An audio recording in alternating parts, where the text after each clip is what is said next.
How to fix error code 0x80070490 in Windows Update. To fix error code 0x80070490 in Windows Update, try 1. Run Windows Update Troubleshooter. 2.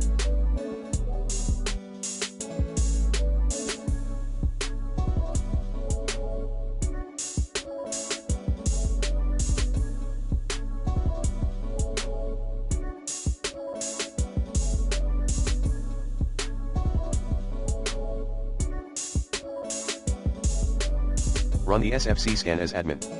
3. Run DISM command as admin. 4.